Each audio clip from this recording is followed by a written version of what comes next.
Tuhan, selamat malam Bapak Saudara. Saya melihat wajah-wajah yang bersukacita, yang segar, fresh, karena ketika kita memuji Tuhan, kita ada di dalam hadirat Tuhan. Hadirat Tuhan itulah tempat yang menyenangkan sekali ya. Daud mengatakan, lebih baik satu hari di pelataran Tuhan daripada di tempat lain.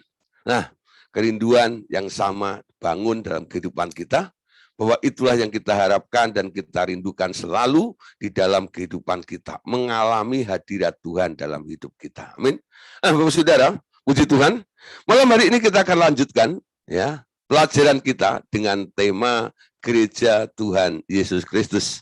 Ini adalah bagian yang ketiga tentang Gereja Tuhan Yesus Kristus. Nah,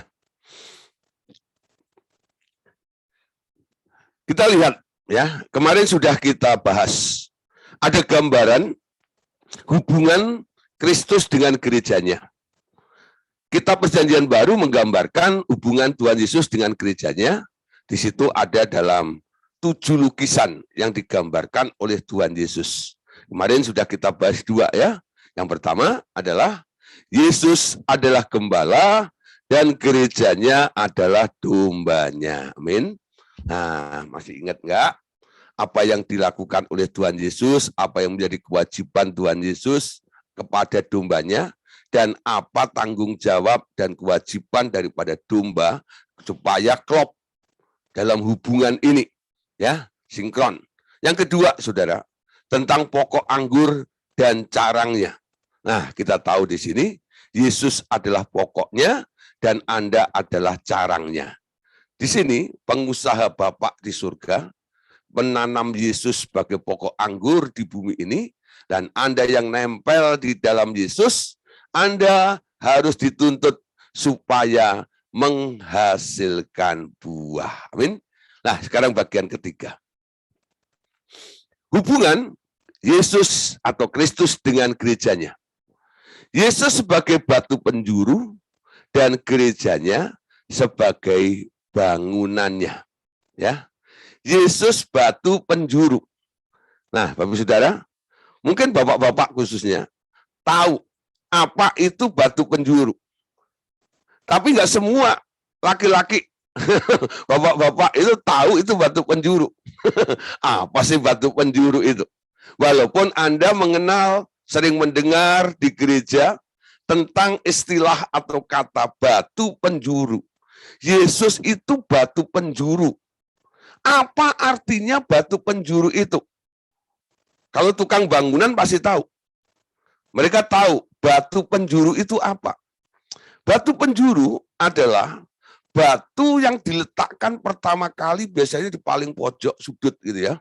Ketika sudah diadakan pemetaan, tanah itu akan dibangun sebuah bangunan. Nah, dimulai dari titik itu. Diletakkanlah batu pertama. Biasanya kalau ada gedung ya yang mau dibangun, nanti akan ada acara peletakan batu pertama. Ya.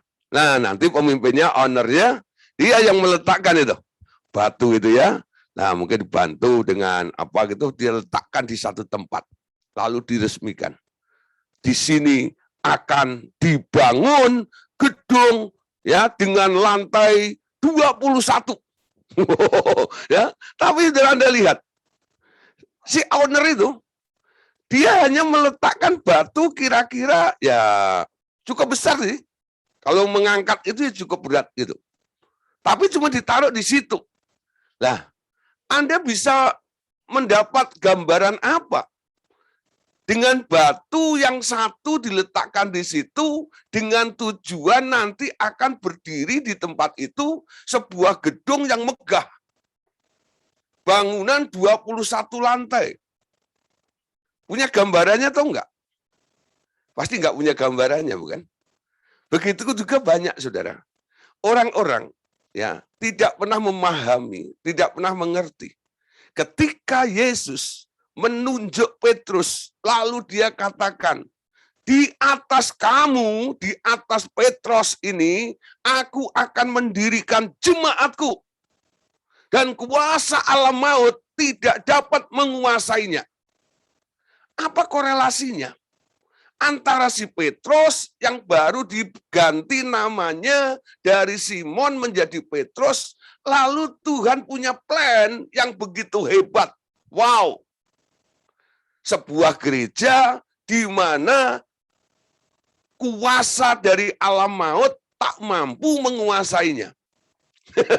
Jadi ini gereja yang kuat, gereja yang solid, gereja yang berkemenangan, ya. Nah, dari kalimat Tuhan Yesus kepada Petrus ini dibutuhkan iman, dibutuhkan pemahaman siapa yang berbicara. Nah, ternyata ketika Tuhan Yesus mengatakan itu, Yesus sedang meletakkan dasar di atasnya. Amin. Jadi Petrus itu bukan dasarnya. Ingat ya, Petrus itu bukan dasarnya. Petrus itu bukan dasarnya. Dasar pertamanya, Yesuslah batunya. Ya, Yesus akan membangun sebuah gereja di atas Petrus itu. Nah, dan yang dibangun itu adalah sesuatu yang besar. Mari kita lihat ayat-ayatnya dulu malam hari ini ya. 1 Korintus pasal 3 ayat 9. Karena kami adalah kawan sekerja Allah. Kamu adalah ladang Allah dan bangunan Allah. Saudara, perhatikan ini urutannya seperti ini ya. Paulus memberitahu kepada murid-muridnya semuanya. Karena kami adalah kawan sekerja Allah. Kamu, dia tunjuk murid-muridnya, adalah ladangnya Allah dan bangunan Allah. Di sini ada dua kata ya, yaitu ladang dan bangunan. Banyak orang mulai bingung. Sebenarnya saya ini ladang atau saya bangunan? Ada yang bertanya begitu kepada saya, Pak Gideon. Ya, menurut ayat tadi 1 Korintus ini, 3 ayat yang ke-9. Tadi kan dikatakan, kamu adalah ladang dan bangunan Allah.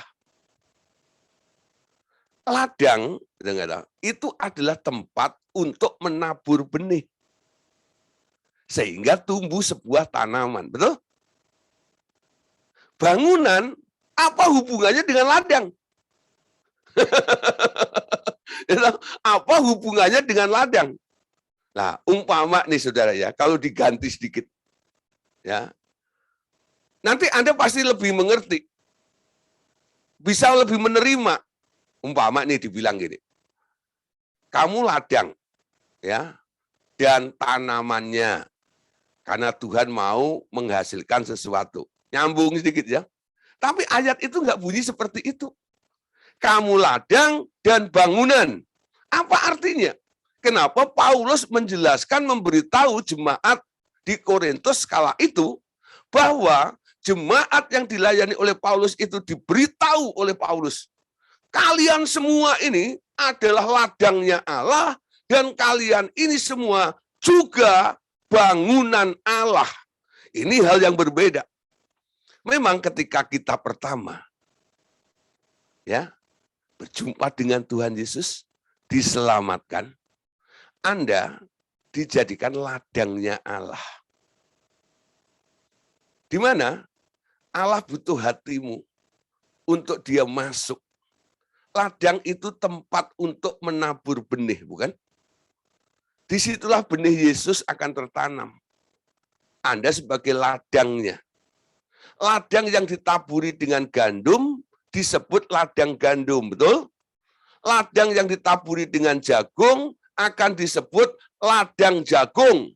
Ladang yang ditaburi padi akan disebut ladang padi. Amin. Ladang yang ditaburi benih ilahi, benih Yesus disebut apa nih? Ladang apa nih? Ya.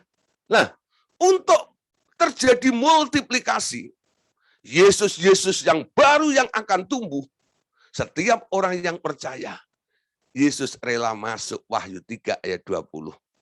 Ya, masuklah benih Yesus itu di dalam diri Anda. Itulah maknanya. Kenapa Anda disebut ladangnya Allah? Amin.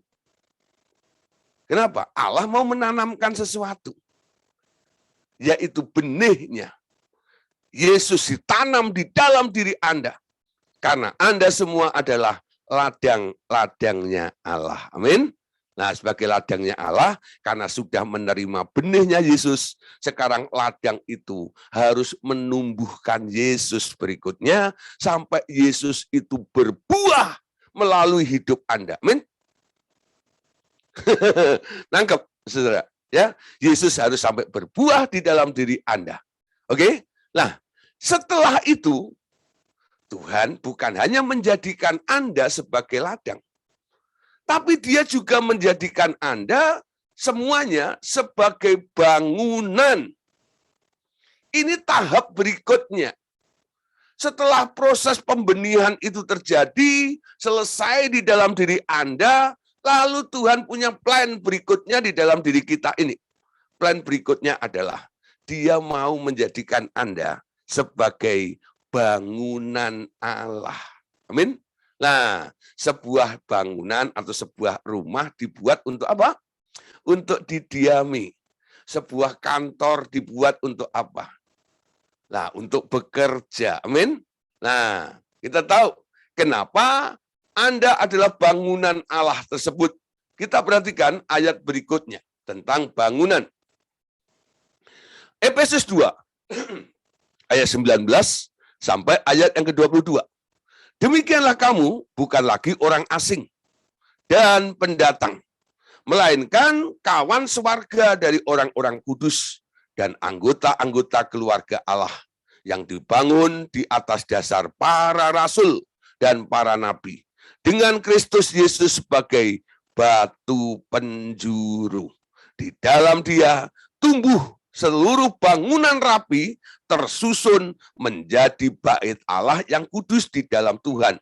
Di dalam Dia, kamu juga turut dibangun menjadi tempat kediaman Allah. Perhatikan Bapak Saudara di sini, ya. Ketika Tuhan Yesus mengatakan ini, ya, kepada kita semuanya. Tadi katakan bahwa kamu adalah bangunan Allah, ya. Sekali lagi ya kita baca ya, tadi ayatnya cukup panjang, jadi Anda harus menangkap dulu.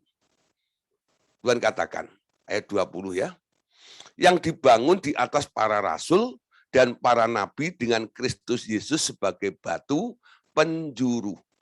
Ya, jadi ketika Dia membangun sebuah bangunan ini, Yesus dijadikan batu penjurunya. Artinya apa? Bangunan itu harus nurut, sepadan dengan batu penjurunya ini. Nggak boleh kelewat. Ya, nggak boleh kurang. Jadi ini ukuran, bicara tentang ukurannya. Standarnya seperti ini. Gereja Tuhan harus memahami tentang rencana Allah. Supaya apa?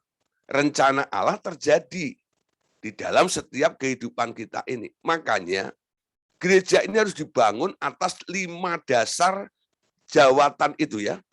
5 jawatan itu. Ada nabi, ada rasul, ada nabi, ada penginjil, ada gembala, dan ada pengajar.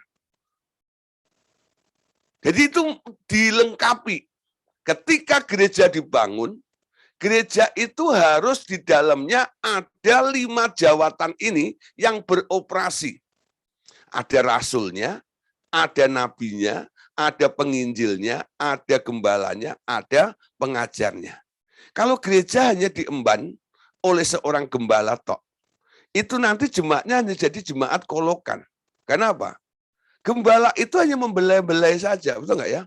Dibelai-belai, diayomin, seperti itu saja gitu ya. Gembala, ya. Nah, itu gembala. Kalau nggak ada nabinya, nggak ada yang menyatakan kesalahannya. Kalau nggak ada rasulnya, ya nggak ada plan, seperti itu. Kalau nggak ada pengajarnya, Jemaat itu nggak mengerti sesuatu. Ya, kalau sedang terjadi kelesuan, harus ada penginjil di situ yang mengencourage, ya, membangkitkan jemaat di situ. 5 jawatan itu harus tumbuh secara seimbang di dalam gereja. Amin. Supaya apa? Tujuan daripada Yesus membangun gerejanya di muka bumi itu akan sesuai dengan rencana Dia. Standar penjurunya adalah Yesus. Amin. Takarannya adalah Dia. Ya, takarannya adalah Yesus, disebut sebagai batu penjuru. Nah, ketika Yesus dijadikan sebagai batu penjuru, tadi dikatakan bangunan yang dibuat ini akan tersusun dengan rapi. Amin. Akan tersusun dengan rapi. Kita ini batu-batu yang terbuang dan diambil lalu dipakai dalam pembangunan rumah Tuhan itu. Ukuran kita kan berbeda-beda, bukan? Ada yang Anda sebagai batu kecil, ada juga yang batu besar, ya. Nah, ketika disusun antara batu dan kecil itu kan nggak rata, betul? Nah, oleh sebab itu sang tukang bangunan itu harus cari apa? Hammer itu ya, palu besar itu batu yang besar itu dipecahkan. Dia untuk apa?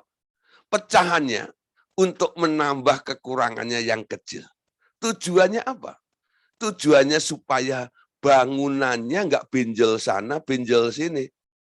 Bangunannya rapi, tersusun. Jadi ada pengaturan ilahi. Amin. Allah yang mengatur keseimbangan. Sehingga terjadi ya dalam proses pembangunan tubuh Kristus di muka bumi ini nanti akan rapi tersusun. Anda tahu rapi artinya rata. Amin. Enggak benjol sana, benjol sini seperti itu. Nah, makanya ada yang dikurangin, ada yang perlu ditambahin. Itu yang melakukan adalah sang pembangunnya. Siapa? Tuhan Yesus yang membangun itu, nanti Dia akan mengerjakan di dalam hidup Anda. Nah, Anda sebagai batu-batu yang menjadi materi untuk pembangunan ini, Anda harus siap, Anda harus rela. Ketika sesuatu yang kelebihan di dalam hidup Anda, harus dikurangi untuk dibagikan kepada yang lainnya. Supaya apa? Yang lainnya bisa mengejar kekurangannya. Sehingga tubuh Kristus ini nanti akan tersusun menjadi bangunan yang rapi. Amin.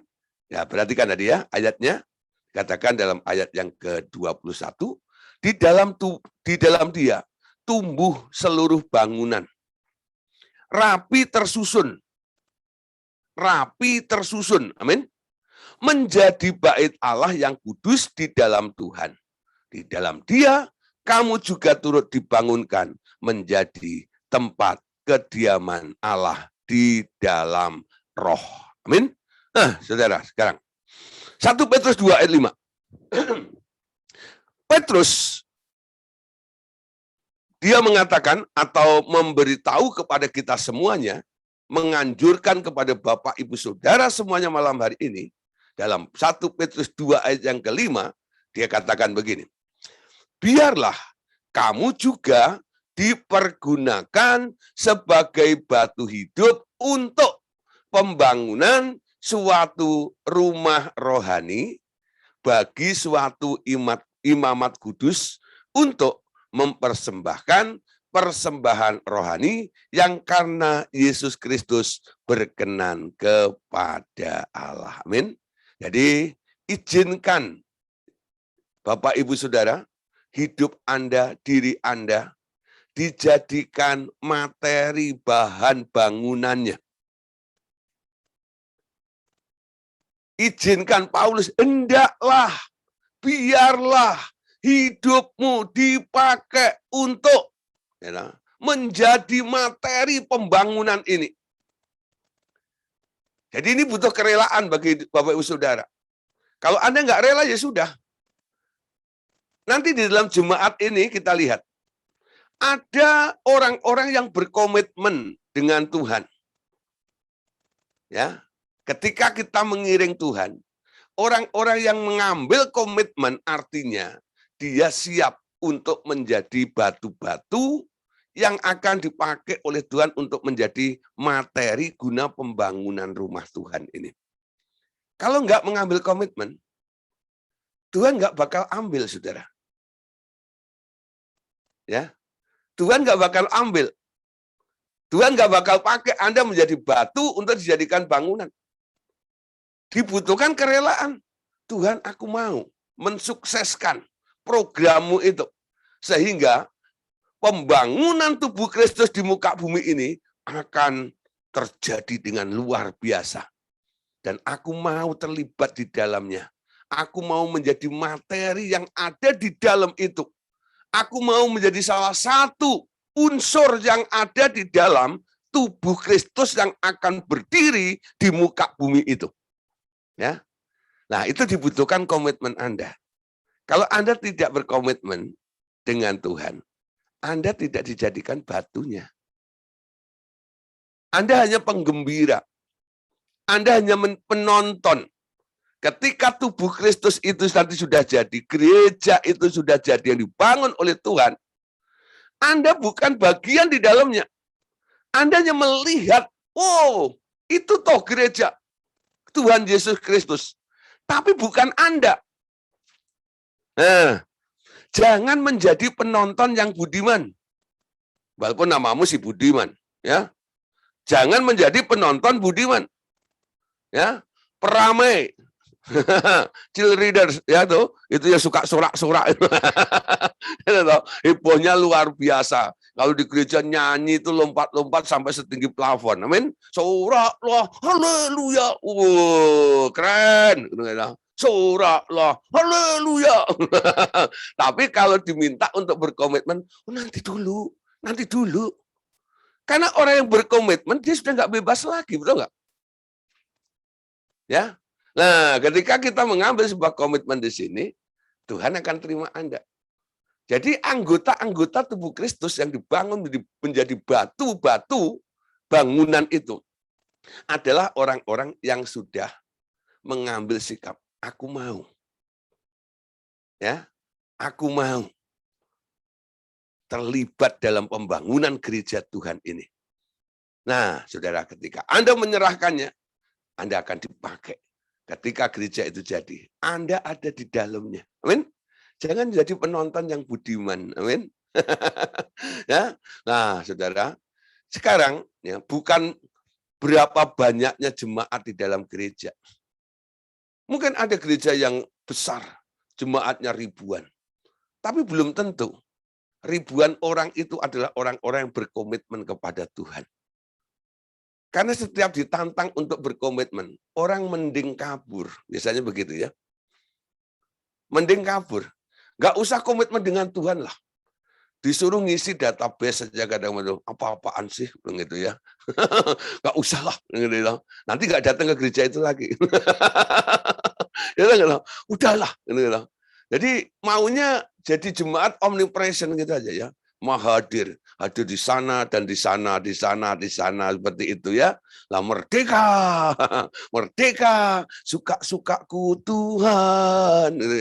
Lagunya gitu, bukan suka-sukamu Tuhan. Suka-sukaku Tuhan.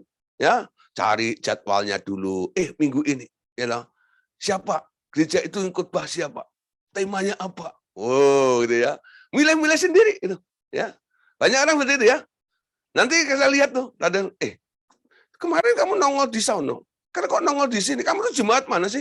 Gitu enggak? Nah, jemaat suka-sukaku. Jemaat kesukaan namanya. Kesukaanku sendiri.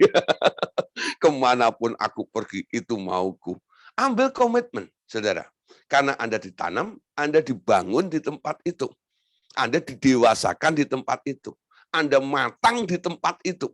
Jadi sebelum Anda memilih satu tempat untuk Anda berkomitmen, Anda tanya Tuhan dulu, Tuhan, apakah aku harus berjemaat di tempat ini? Kalau Tuhan bilang, ya, aku tanam kamu di tempat ini.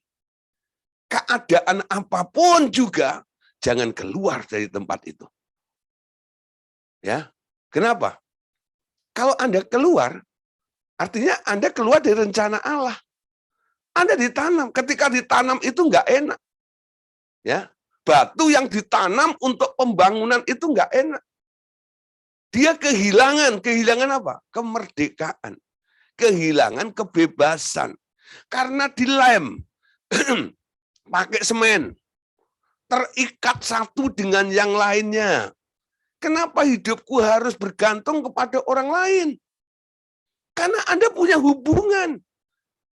Ada kesenambungan satu dengan yang lainnya. Amin. Nah, tapi saya kan nggak bisa cocok dengan dia. Nah, disitulah yang saya katakan tadi. Mungkin keinginanmu terlalu besar, sehingga harus dikurangi, lalu diberikan kepada orang lain yang tak punya keinginan sama sekali. Supaya apa? Balance, supaya imbang, seperti itu. Nah, ketika dipatahkan, dirampas keinginan Anda harus merelakan juga. Supaya apa? Bangunannya rapi. Sampai satu keinginan tok. Memuliakan Tuhan saja. Gereja Tuhan itu adalah tempat orang-orang memuji dan memuliakan Tuhan, bukan? Jadi keinginan gereja cuma satu. Membuat Tuhan senang, bukan? Membuat Tuhan senang. Semua keinginan itu nanti dilebur menjadi satu, sampai hanya menjadi satu keinginan yang muncul di dalam bangunan itu. Menyenangkanmu, senangkanmu, hanya itu kerinduanku. Menyenangkanmu, senangkan hatimu, hanya itu kerinduanku. Saudara, ketika Anda menyanyi lagu ini, coba baitnya apa bunyinya? Tuhan, ya, ku mau menyenangkanmu, amin. Tuhan, bentuklah hati ini jadi bejana untuk hormat-Mu. Nah, kalau bejana kecil itu gentong. Kalau bejana gede isinya manusia, ya gedung itu tadi. Bangunan Allah itu. Jadikan aku bejanamu. Ya. Nah, untuk apa? Agar aku menyenangkanmu. Amin. Nah, mulai bangunan yang dibuat oleh Allah itu harus nurut sama batu penjurunya, yaitu Yesus. Apa keinginan Yesus? Cuma satu. Ketika disodorin makanan oleh murid-muridnya, dalam Yohanes pasal 4, jawabannya singkat saja. Aku sudah makan. Makan apa? Makananku ialah melakukan kehendak Dia dan menyelesaikannya. Menyenangkan Bapaknya. Itu batu penjurunya. Kalau Yesus batu penjurunya, Anda bangunannya, Anda harus sepadan. Standarnya seperti itu. Anda dibangun dengan pola seperti itu loh. Nggak bisa bikin pola sendiri. Kalau Anda kelebihan, nanti bangunannya nggak rapi. Gitu ya. Kenapa Yesus batu penjuru? Patokannya Yesus. Kalau dalam pelajaran kita, ada satu judul namanya, Yesus manusia standar. Amin. Nanti pelajari lagi itu. Yesus manusia standar. Jadi standarnya adalah Yesus. Kalau nggak sama seperti Yesus, itu sesat. Itu salah. Anda harus menyelaraskan diri untuk dirubah, boleh menjadi sama seperti Yesus. Karena bangunannya harus rapi, tersusun. Amin. Nah, oleh sebab itu, Petrus mengatakan, biarlah kamu juga dipergunakan sebagai batu hidup untuk pembangunan suatu rumah rohani bagi suatu imamat kudus untuk mempersembahkan persembahan rohani, ya, persembahan rohani yang karena Yesus Kristus berkenan kepada Allah. Amin. Nah, saudara, sekarang ya berikutnya. Gambaran dari ya antara Yesus dengan gerejanya. Yesus imam besar dan gerejanya adalah kerajaannya. Amin. Ku sanjung ya di tempat maha tinggi ya, bab engkau imam besar agung ya. Siapa menyanyi itu? Ku sanjung ya, kau lebih dari yang lain. Lagunya gitu ya. Nah, dan ku datang menyembahmu Tuhan. Nah, ini lagu ditujukan kepada Yesus. Yesus sebagai imam agung kita. Dan kita apa? Kerajaan imam. Ingat, ketika bangsa Israel dulu dibuat oleh Allah, ya, Allah membenih melalui satu orang namanya Abraham. Diambil dari kalangan orang biasa yang nggak punya keistimewaan. Abraham itu dididik oleh Allah. Ketika Allah mendidik Abraham, Allah itu juga sedikit, aduh si orang ini ya, ada plus minusnya, ya. Nah, sampai sakitnya, jadilah, ya, lahirlah satu anak namanya Ishak. Lalu Tuhan berkomitmen dengan Ishak ini. Si anak inilah cikal bakalnya. Ishak melahirkan anak, ya. Yang melahirkan bukan Ishak, istrinya, ya. Namanya siapa? Ribka. Di dalam kandungan Ribka itu ada dua orang, Esau dan Yakub. Tapi Allah memilih si adiknya, yaitu Yakub. Semua orang bingung. Kenapa Allah pilih-pilih seperti itu? Apakah Allah tidak adil? Mustahil. Ternyata Allah itu punya favorit. Amin. Dia punya favorit. Dia memilih Yakub. Kenapa? Di dalam diri Yakub itu ada karakteristik yang bagus. Ya, keuletan. Dia mau mencari, tidak suka meremehkan sesuatu.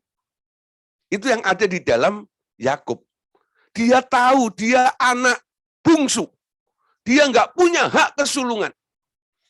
Karena dia tahu dia tidak punya, dia kejar. Ya, nah itu sikap yang dihargai oleh Allah. Ya, dia kejar. Bukan pasrah dengan keadaan seperti itu. Ya memang caranya sedikit unik. Ya, itu hak kesulungan dicolong.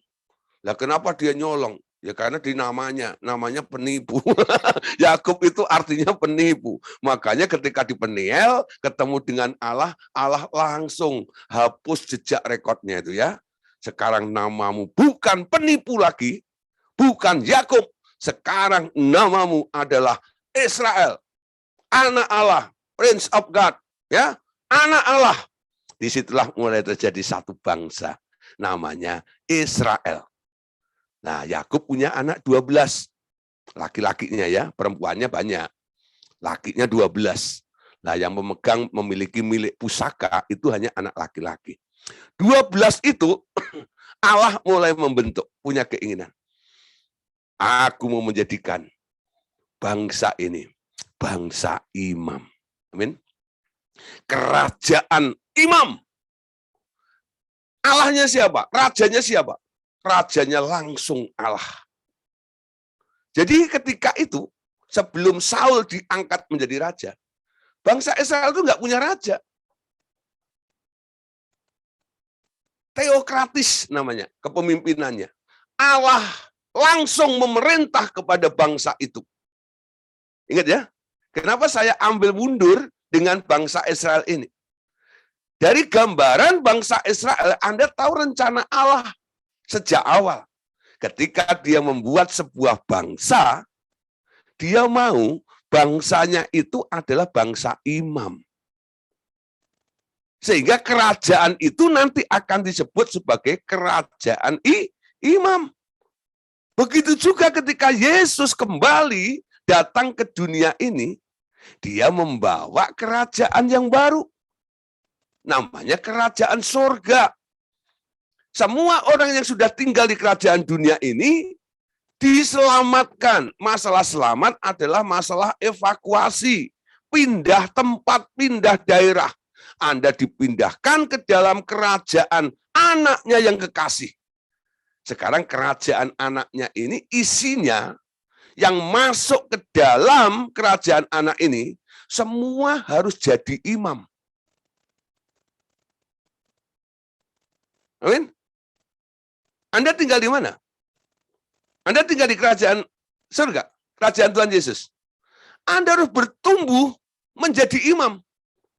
Karena kerajaan ini nanti menjadi imamat yang rajani. Penduduknya semuanya imam dan orang-orang kudus.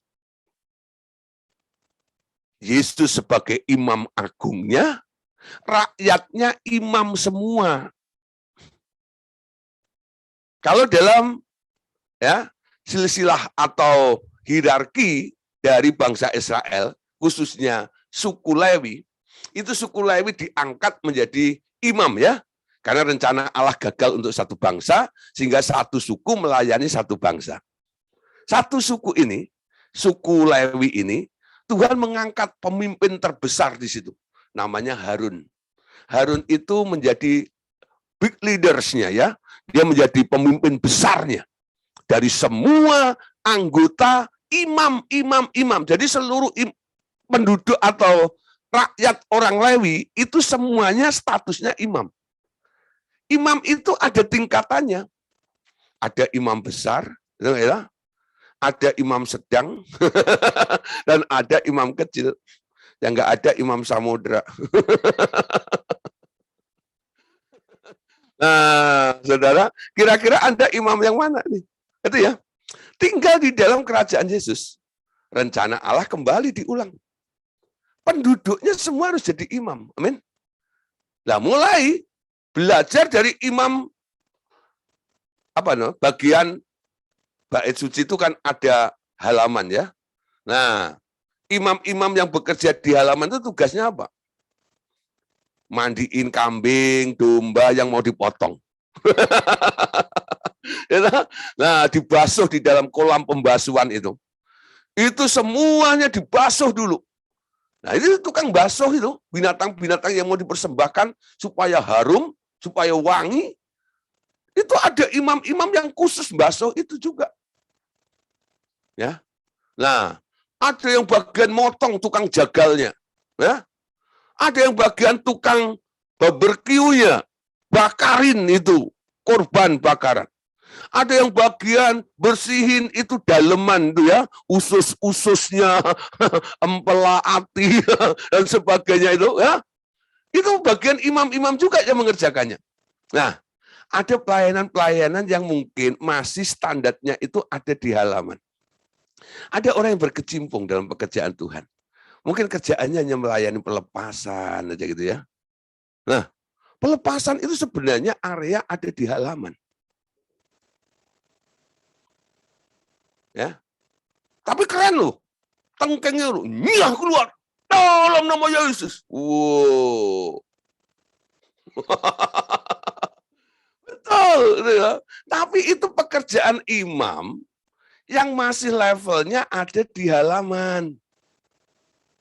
Bersihin kotoran.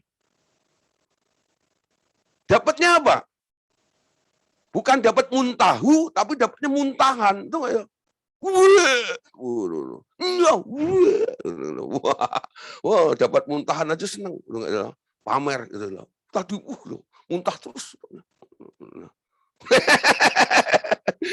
Kenapa saya ngomong gitu? Pengalaman, bro. Dulu ketika masih pelayanan di pelepasan tuh, waduh saudara ya. Kita ini ya, karena terkenal ya, setiap habis pelayanan biasanya orang minta didoain. Kalau hamba Tuhan yang lain, habis khotbah diajak ke restoran. Di depannya ada capcay, poyong, hai. Itu kayak itu. Hai. Itu kayak itu. Nah, ada muntahunya. Nah kami disodorin pasien. Tengkeng keluarnya muntahan itu tadi, bukan muntahu. Pelayanan udah malam selesai, udah jam 10, setengah 11. Ya. Diajak makan, restoran udah tutup. Yang ada tenda-tenda. Ya sudahlah, ya nggak apa-apa.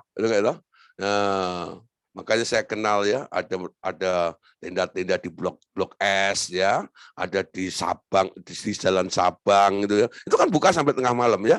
Nah, kenapa? Yang undang saya khotbah ngajaknya ke sono. Karena sudah pada tutup. Nah, itu pekerjaan sebenarnya masih di level halaman. Tapi keren. Ya. Sampai orang menjuluki kami itu Ghostbuster. Wah, itu pendeta powerful, penuh dengan kuasa. Waktu dia tengkeng setannya ngamuk. Waktu dia tengkeng setannya kabur. Tapi itu membersihkan. Amin. Itu pekerjaan-pekerjaan imam yang ada di daerah halaman. Amin. Anda harus meningkat. Jangan terus ada di daerah halaman, terus begitu. Masuk tugas pada keimaman yang lebih lagi. Imam ruang kudus itu beda dengan imam di halaman. Amin. Di ruang kudus kerjaannya apa? Cuman betulin sumbu lampu dan nambah minyaknya. Bikin roti, tiap hari ganti roti itu. Ya. Dia terus jaga mesbah dupa itu. Diisi kemenyan, mur, wangi-wangian, gitu ya. Nah, kerjaannya seperti itu. Nggak ada kotoran di situ. Kenapa? Itu ruang kudus. Bersih. Ya. Nggak boleh ada minyak nyepret, itu nggak boleh. Nyepret itu bahasa opo. Gitu, ya. Nggak boleh itu. Itu nggak ada. Semua harus tersusun rapi. Ya, nah, saudara, kenapa subuh-subuhnya harus dipotong? Anda tahu ya, dulu belum ada Rinnai gitu ya, tahu Rinnai? Kompor gas itu, ya. Dulu kan pakai apa namanya, kompor minyak itu ya. Nah, saya ingat waktu saya masih SD ya, SMP, itu biasanya ibu saya bilang gini, saya nak sulung, ya tolong bersihin kompor. Saudara itu. Saya bongkar gitu ya, tusuk-tusuk dulu, naikin, cabut gitu, lalu semua potong satu-satu. Itu sudah, bayangin sudah, satu kompor itu berapa lubang? Nah, pakai apa namanya, jari-jari sepeda itu tusuk dari bawah, aku naikin. Nah, itu kerjaan itu, bau minyak. Itu kerjaan daripada tugas orang-orang yang ada di ruang kudus. Dan nggak boleh ada yang sampai minyaknya tumpah ada di situ. Harus jaga kebersihan di situ. Ya, punya tanggung jawab lebih lagi. Kalau yang ada di ruang halaman, sudah keadaannya ricuh. Ya, kambingnya embek-embek, sapinya emoh-emoh, kudanya semuanya gitu ya. Ya belum yang dipotong ngamuk, wah, ya ada yang sedang nyuci ini, pokoknya ricuh lah seperti itu. Nah, saudara, ada imam yang khusus lagi. Dia kerjanya nggak sering, hanya setahun sekali. Masuk ke ruang Maha Kudus. Dan itu nggak sembarangan. Melalui seleksi. Seleksinya ketat sekali. Dulu seleksinya adalah dengan undi, ya. Undi itu diakui, disamakan suara Tuhan. Kalau dia buang undi, yang kena undi itu artinya Tuhan agree. Tuhan setuju, Tuhan pilih, Tuhan tunjuk orang itu untuk boleh masuk ke ruang Maha Kudus. Tapi kita tahu, ya, semakin kita ada di level yang lebih tinggi dalam keimaman itu, resikonya semakin tinggi juga, betul? Yang di ruang Maha Kudus itu nggak boleh sembarangan. Ketika dia ada di ruang Maha Kudus, salah mikir saja, habis. Gak heran, yang di ruang Maha Kudus itu kalau masuk, dikasih kerincing. Ya, selain dia pakai baju efod, baju keimaman, ada tanda-tandanya, ya semuanya ada artinya. Ya, nah ada kerincingnya, masih ditali lagi. Dan tali itu sampai keluar. Ya, sampai ke halaman situ. Nah, tujuannya apa? Ada yang memantau. Kalau kerincingnya masih bunyi, artinya orangnya masih hidup. Tapi kalau kerincingnya nggak bunyi-bunyi, 1 jam, 2 jam, 3 jam, 4 jam itu, dicoba ditarik. Kalau ditarik itu masih melawan, oh artinya dia masih hidup. Ya, sudah diam lama, ditarik tidak melawan, ditarik lebih kenceng lagi, kok tambah mengikut. Nah, terus ditarik, tarik, sampai di luar. Ternyata, innalillahi wa innalillahi roji'um. Nah, ternyata sudah mati di situ. Nah, itu yang disebut resikonya. Ya, tapi meningkat ke sana lebih bagus. Tuhan membentuk seperti itu.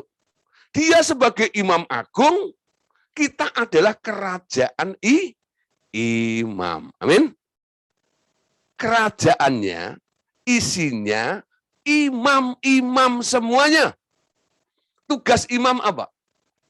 Hidup melayani Tuhan. Amin. Melayani Tuhan. Itu hubungan antara Yesus dengan jemaatnya. Yesus imam besar dan kerajaan kita gerejanya adalah kerajaan imam. Ibrani 5 ayat 5 sampai 10. Demikian pula Kristus tidak memuliakan dirinya sendiri dengan menjadi imam besar, tetapi kemuliaan oleh Dia yang berfirman kepadanya, engkaulah anakku, engkau telah menjadi anakku pada hari ini. Sebagaimana firman-Nya dalam suatu nas yang lain, engkau adalah imam untuk selama-lamanya menurut aturan Melkisedek. Dalam hidupnya sebagai manusia, ia telah mempersembahkan doa dan permohonan dengan ratap tangis dan air mata kepada Dia yang sanggup menyelamatkannya dari maut. Dan karena kesalehannya, ia telah didengarkan.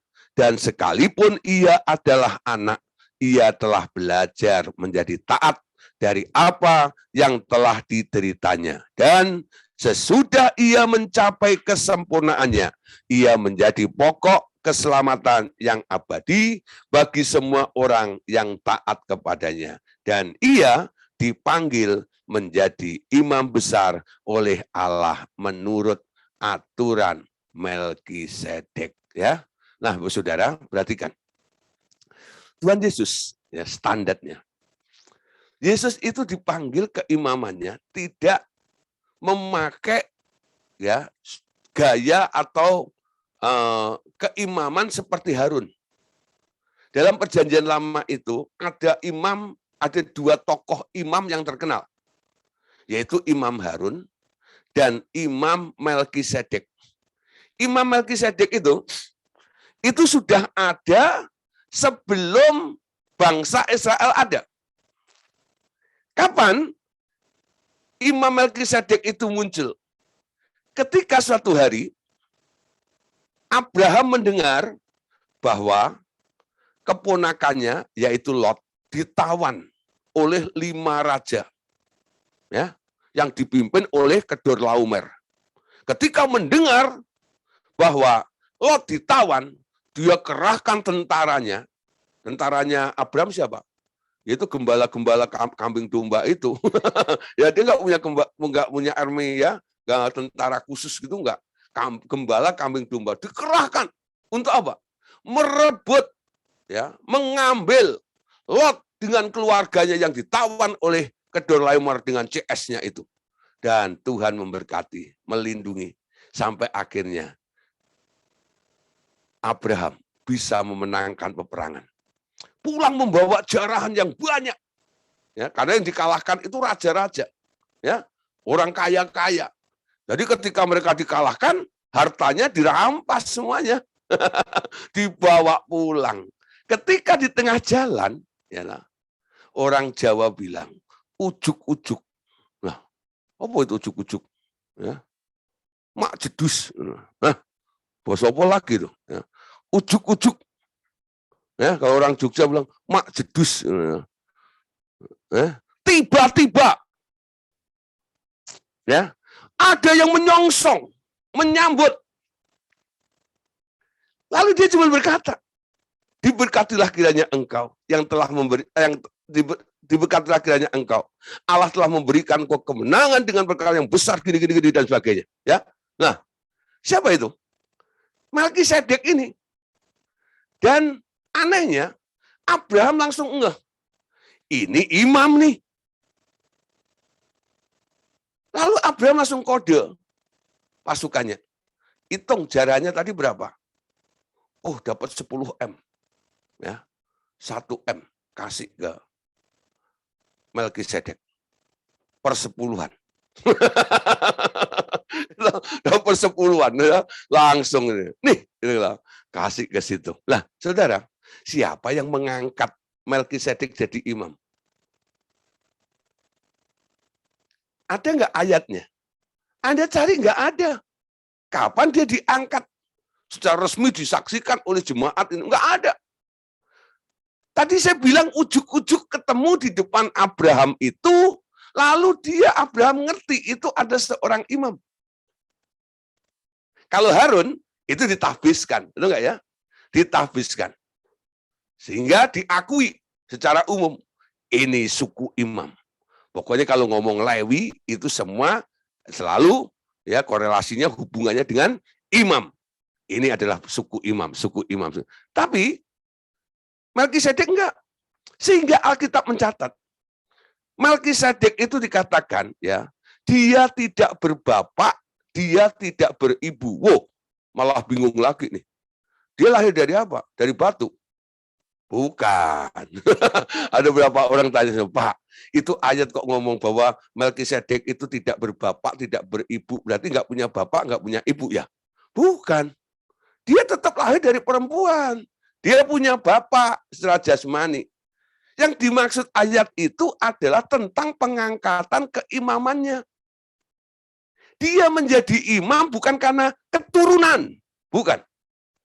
Bukan karena engkongnya imam, lalu dia jadi imam. Bukan.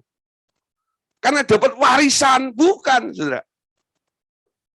Tuhan langsung mengangkat dia menjadi imam. Amin. Nah, Bapak Saudara. Kalau kita lihat diri kita, siapa Anda? Kalau Tuhan menjadikan Anda imam, itu dilihat dari apa? Kenapa saya sekarang boleh menjadi imam? Dasarnya apa? Pilihan Tuhan. Amin. Anda dipilih. Kamulah bangsa yang terpilih. Amin. Imamat rajani, bangsa yang kudus. Nah, Anda menjadi bangsa yang kudus, Anda menjadi imam, itu karena dipilih oleh Allah. Amin. Bukan karena Anda keturunan imam. Bukan karena Anda orang Lewi.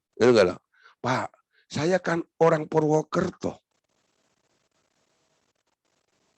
Apa saya pantas jadi imam? Saya kan orang Cirebon. Apakah saya pantas jadi imam? Nah, Anda lebih kota loh. Saya orang Trenggalek. Anda cari di peta aja ngumpet begitu. Nah, apa saya pantas jadi imam? Gak peduli Anda dari mana, ketika Tuhan memilih Anda punya status baru. Anda adalah imam-imamnya Allah. Amin. Lalu ngumpul. Kumpulan imam-imam itu disebut kerajaan imam. Amin. Kerajaan imam. Kalau ada kerajaan monyet, itu penduduknya monyet semuanya. Ya. Kerajaan pemulung, penduduknya pemulung semuanya. Kalau disebut kerajaan imam, penduduknya adalah imam semuanya. Amin. Siapa di sini imam? Anda imam. Amin. Kalau orang tanya atas dasar apa Anda jadi imam? Karena dia pilih saya. Amin. Pemilihannya bukan didasarkan atas keimaman Harun, tapi atas keimaman Melkisedek, ya, tidak berbapak, tidak beribu, nggak ada apa namanya itu? Silsilahnya, keimamannya. Tapi ketika Anda percaya kepada Tuhan Yesus, Anda sekarang diangkat oleh Dia menjadi imam. Amin. Nah, ketika Anda sadar Anda adalah imamnya Allah. Tugas imam apa? Jangan hanya jadi keren-kerenan. Imam lu. Ya. Nah, nanti kalau bicara tentang persepuluhan tadi Abraham, imam lu, nah, persepuluhanmu mana? Sini. Aji mumpung. Kamu tahu gak saya imam? Ingat tuh, lihat tuh, Abraham. Ketemu Imam Melkisedek. Apa yang dilakukan? Langsung hitung itu hasilnya. Langsung diserahkan kepada Melkisedek. Ayo lakukan yang begitu. Maksa. Jangan begitu. Nah, saudara, sekarang kita dalam perjanjian baru. Ya, orang memberikan persepuluhan, tanya aja sama Tuhan. Ya, kepada imam siapa mesti diberikan. Betul nggak? Karena semua penduduknya imam. Ya, nggak harus diberikan kepada gereja atau pendeta. Tanya sama yang punya. Persepuluhan itu miliknya Tuhan. Saya percaya Abraham melakukannya itu karena dia disuruh oleh Tuhan. Amin. Ya, disuruh oleh Tuhan. Tugas Melkisedek cuma satu. Melayani. Tugas seorang imam adalah melayani Tuhan. Amin. Nah, saudara sekarang lihat ya. Ibrani 8 ayat 1 sampai 2. Inti semua yang kita bicarakan itu ialah kita mempunyai imam besar yang demikian, yang duduk di sebelah kanan tahta yang maha tinggi di surga dan melayani ibadah di tempat kudus, yaitu di dalam kemah sejati yang didirikan oleh Tuhan dan bukan manusia. Ya. Nah, saudara, kan kita tahu tugas seorang imam itu apa? Melayani Tuhan. Anda adalah hamba Tuhan. Ya. Anda adalah hamba Tuhan. Karena Anda punya hubungan sekarang. Yesus sebagai imam agung, Anda tinggal di dalam kerajaannya, disebut kerajaan imam, karena Anda semua adalah imam-imam, yaitu orang-orang yang melayani Tuhan. Ya. Jadi Anda itu hamba Tuhan. Tugas hamba Tuhan apa? Melakukan sesuatu yang diinginkan Tuhan. Sampai Anda punya komitmen atau statement ya gini ya. Kami hanya melakukan apa yang harus kami lakukan. Itu tugas seorang hamba. Melakukan apa yang harus aku lakukan. Nah, apa yang harus Anda lakukan itu? Keinginan dia yang harus dipuaskan. Loh? Itu yang disebut harus melakukannya. Ketika Anda sudah melakukan sesuatu yang harus Anda lakukan, Anda nggak boleh bermegah diri. Hebat kan gua? Ya, nggak bisa. Anda harus menarik diri, lalu Anda hanya saya bilang, Alkitab mengatakan, ya, setelah kamu menyelesaikan segala sesuatu itu, tugasmu itu, kamu harus menarik diri sambil berkata, kami adalah hamba-hamba yang tak berguna, yang hanya melakukan apa yang harus dikerjakan. Betul nggak? Nah, bahasa Indonesianya bilang, ya, hamba yang tak berguna. Nggak enak. Nah, hamba tak berguna, ya. Nah, sebenarnya itu dipakai kata unprofitable, ya. Tidak mencari untung. Hamba-hamba yang tidak mencari untung. Bukan hamba tak berguna. Anda imam melayani Tuhan, ya, menyukakan Dia. Waktu Anda melakukannya, Anda tidak mencari untung. Semua keuntungan, segala puji, hormat, dan kemuliaan hanya bagi Dia yang ada di tempat yang maha tinggi itu. Amin. Nah, ketika Anda melayani Tuhan, apa yang Anda lakukan? Jangan sampai ada udang di balik rembaya. Amin.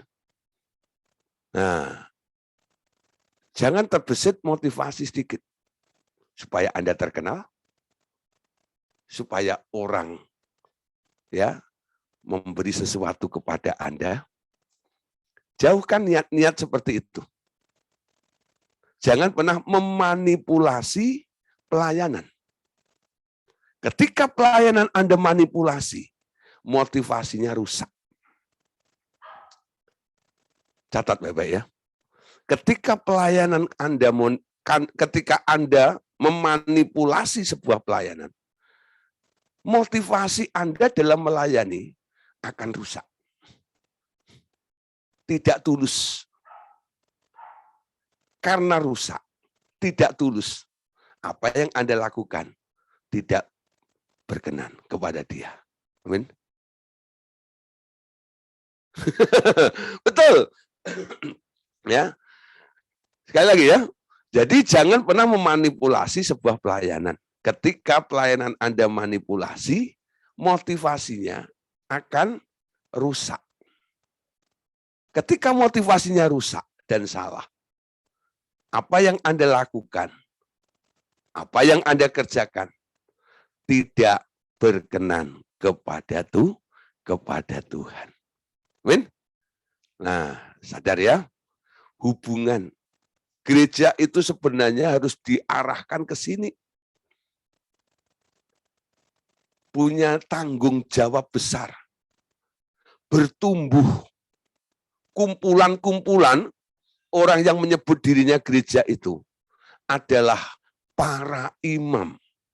Diarahkan untuk satu hari semuanya boleh punya tekad yang sama. Satu, mau melayani Tuhan. Amin. Nah, ladangnya beda-beda. Ada yang ladangnya gereja, ada yang ladangnya kelas-kelas pemuridan seperti saya, seperti ini. Ada yang ladangnya mungkin dunia sekuler. Anda diizinkan bekerja di satu kantor, kelompok ini dan itu. Anda bisa menjadi pemenang-pemenang jiwa dari sana. Tuhan taruh Anda ya di ladang masing-masing. Tapi Anda sadar, di tempat pekerjaan saya ini, saya bukan karyawan, tapi saya imam. Amin. Pastikan kesadaran Anda. Ya, ini hanya sarana saja. Saya buka toko, ketemu banyak orang. Saya bukan penjual, tapi saya adalah imam. Sampai para pembeli itu tahu Anda imam. Amin. Mereka bukan hanya beli. Sampai orang ngantri. Kok lama banget sih kamu ngobrol sama encik itu? Kenapa? Iya, saya curhat. Saya minta didoain. Bukan hanya Anda kasih jualin ini dan itu. Ternyata saudara, Anda jadi hamba Tuhan di tengah bisnis Anda. Ya, nah, siapa yang sudah mulai begitu? Pak, saya tuh heran loh. Orang datang ke toko saya bukan beli sekarang. Malah minta didoain. Nah, kapan saya cuan nih? Kalau orang datang cuma mau didoain kayak begitu. Loh, saudara. Upahmu besar di surga, mahkota yang tak layu. Ayo, saudara. Tuhan Yesus katakan, jangan khawatir tentang apa yang kau makan dan minum. Ya, kalau sampai Tuhan membuat tokomu itu menjadi mimbar Anda. Ingat satu kali, Yesus didesak oleh orang banyak. Ketika dia sudah terpojok, dia pakai perahunya Petrus untuk jadi mimbar, bukan? Perahu buat apa? Buat cari ikan. Tapi satu hari itu Yesus khotbah dari atas perahu. Petrus dapat ikan enggak? Enggak. Tapi kerajaan surga diuntungkan. Banyak jiwa-jiwa bertobat. banyak jiwa-jiwa dimenangkan gara-gara perahunya Petrus. Apakah surga itu berdiam diri? Tidak, saudara. Ya, ketika hidupmu dipersembahkan, ketika pekerjaanmu Anda persembahkan, ketika usahamu Anda persembahkan, apa yang terjadi? Tuhan lipat gandakan. Amin. Tuhan berkati. Dia pancing ikan, sudah. 2 kapal penuh. Luar biasa, lah. Itu perahu yang dipakai oleh Tuhan Yesus khotbah itu. Jadi sakti. Jadi sakti, saudara, ya. Jangan takut, saudara, ya. Kalau orang-orang datang pada Anda untuk mendapatkan atau berjumpa dengan Tuhan. Jadi panggilan Anda semakin nyata. Amin. Nah, dari part-time seperti itu, nanti Anda mempersiapkan diri. Untuk apa? Untuk menjadi hamba Tuhan sepenuh waktu. Dimulai dari part-time. Jangan Anda belum ada pelayanan, udah membabi buta, padahal babi aja nggak buta, betul nggak ya? Udah membabi buta, betul nggak ya? Ya, langsung keluar dari pekerjaan, langsung gini-gini katanya Tuhan panggil saya.